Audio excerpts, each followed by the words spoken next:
I'm here at Pinewood Studios talking to Will from Sony all about how their CineAlta range of products are used out and about in the industry. And in this episode, we're going to be covering the brand new Venice Extension System Mini. So the Venice Extension System Mini, this thing is absolutely tiny, isn't it? How much smaller is this than the actual Venice? So from the front, our larger one here, it's about 70% smaller. Than the Rialto? Yeah. So it weighs just over 500 grams. It's which tiny. Is light. It's lighter than an FX3. Yeah. It's smaller than a can of Coke. Yeah. So it's really just geared at just being small, compact, but obviously still powerful. It's still got a Venice 2 sensor in there. Packs a lot of punch for its size. Absolutely. So I want these chats to be more about how they're being used, but let's start, because this one is so new, we're just running over some of the key features, the key things that people need to know about the product in case they haven't seen this before. I guess the main thing is why we did what we did and how we did it. So people are used to the larger extension system. They've been using it on a lot of shows, a lot of productions. And when we've been asking people for feedback and for opinions on things, fortunately, most people don't say, make it wireless. People are used to the fact that might be hard to do, right? Yeah, people are used to the fact that a cable comes out the back of a lot of the cameras, at least in a standard setup. You've got either a power cable or a BNC or something like that. So fortunately, most people don't just go to, give me wireless. But most comments when you say, how can we improve on this? The main comments are, it's still a bit too big, or it's still a bit too heavy, because even when... That's the same dimensions as the front of the camera itself, right? It's still the same front dimensions of the Venice. And, it's still, that is still very small compared. But as you know, when with a crew and on a production, you can't just have this. You need a top handle, you need brackets, you might need plates for your lens control system, you might need all these things. And when you build that up, this isn't much smaller than a Venice, or it's not much smaller than other cameras. So in order for it to be like a reason for people to do the conversion into this extension mode, or to say why would we use that? People say it's still great, but it needs to be smaller, like to really be like wow. So that's what we did here. So what we did, the Venice 2 has a rotating ND, a rotating mechanical ND, which is a fantastic tool, which is often a reason why people can choose a Venice sometimes, because the ability to have 8 stops of ND, which you can change in less than a second, 8 stops in 8 steps as well. We start at 0.3, go all the way up to 2.4, is that they have this tool that they can just change the ND really quick. I love it, good variety, but there are some people that might not need that sort of remote capability, but the thing is, that's a rotating wheel, so that's physically a large thing. It's probably physically larger than that. It's not much actually. Yeah. But that's alone sort of almost controlling a bit of the size of this. So we took that out and we swapped it for these slot-in NDs here. Right. So these just slot into the top of the. Correct. Yeah. Yeah, so I don't know, do you call it a camera? It's not a camera, is it? It's kind of sensor block. Sensor block. Front block. So they just slot in, and that meant that we immediately can lower the profile because we don't have this circle that's about that big inside the head unit. The other thing is, as you can see by this lump at the back here, sensors get hot, and this at the back here is a heat sink. That alone as well is pretty much the depth of this unit here. So we got rid of the heatsink and we added a fan. So that's what these holes on the side are, an intake and an outtake. Very quiet fan, it's the same fan as the Venice, which I don't hear people complaining about. That means that the 2 main elements that make this thing the size that it is are gone. So you effectively just have a sensor, a housing, and some electronics. So that's why we made it as small as we did. They're super clever. So, the setup would be that with a big cable going back to the back end of the Venice, right? Still the same way people are used to with the Rialto. But the cable is smaller as well. So what people are used to is, again, this quite bulky cable. I would say also, along with people saying make it smaller, they say the cable is still... Make it bendier. It's very thick. It's quite a rigid cable. So we swapped it. made it even smaller, and you can see the size difference there. It's about half the size. Much more flexible. Much more flexible. And that sounds like such a tiny thing, but that's when you're rigging one of those in something, and then you're having to trace the cable back and neatly so that it doesn't get into any part of the shot or anything like that. That's going to make a massive difference. Absolutely, and like you know, with the old school extension system, this is the smallest it can get. It's attached, it's hardwired into the main unit. Right. So this is the smallest bit you can get. So if you want to thread that through something, that's your limit. And for example, obviously when people do handheld with this, or when they use this system, sometimes they're using it just a handheld configuration, but sometimes they're threading it through small crevices. So like Masters of the Air, they had a ton of these, and they built like a life-size plane, but they needed to have these cables all rigged almost permanently, so they have to be sort of going through control panels or round pilot seats. Did they have to build the set around them? Well, some way? I don't know about that. How do you do that? But they just have to make an effort. So threading through things is important for crews. So having a smaller cable is good, but then this can still be a problem. However, with the Mini, the new one, that is the smallest profile they have. So that they can literally pass that through. A little, put it through a drain pipe, through a scaffold tube, anything, and it means that you have that ability to be in small, tight spaces, much more easily with this new system. And also you can swap the cable much easier now because you just attach it to the back of this, whereas on the old one it's hardwired into the body.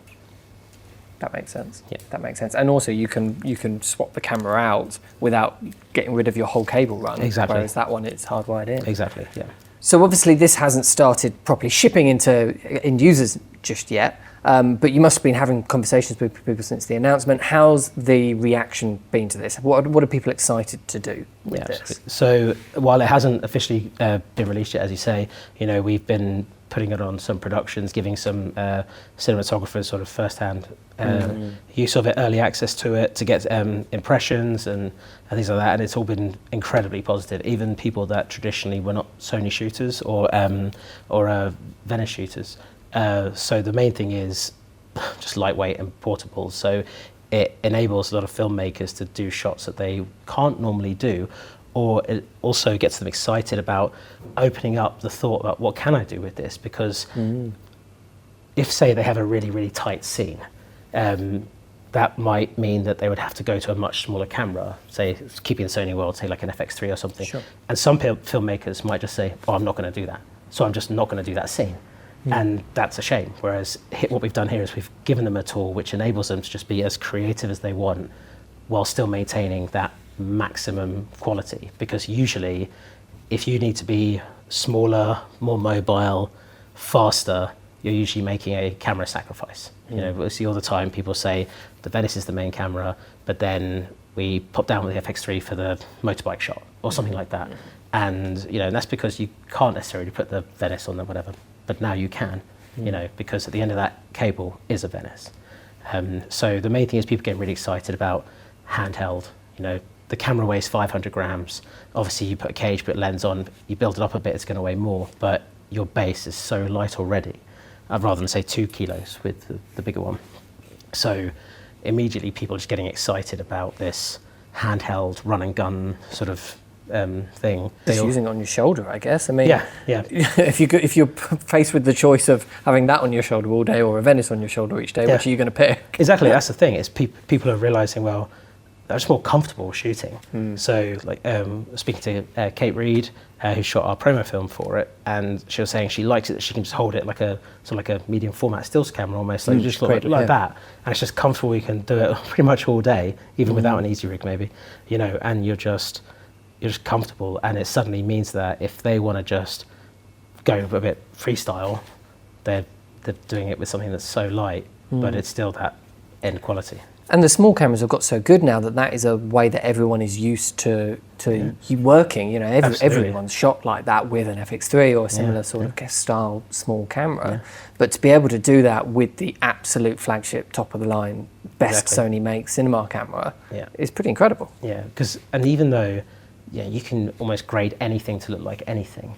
But there's always that, it's not the camera we were using, you know?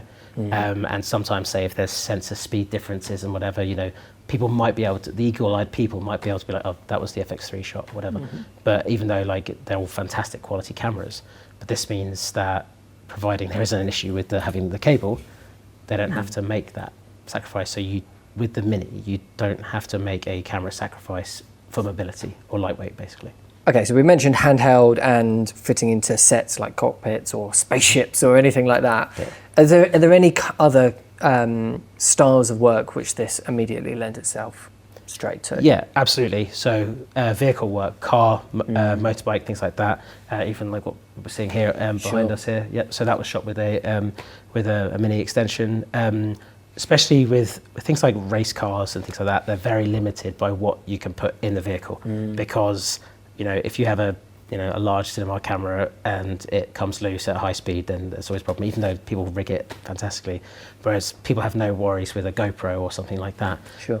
So by having this in there, it's so lightweight, you can put it on a magic arm, attach it to something. Kind of 2 GoPros stacked on top of each other, right? That's literally, I say that. So it's pretty much the size of 2 GoPros. But then you get that quality in a small package.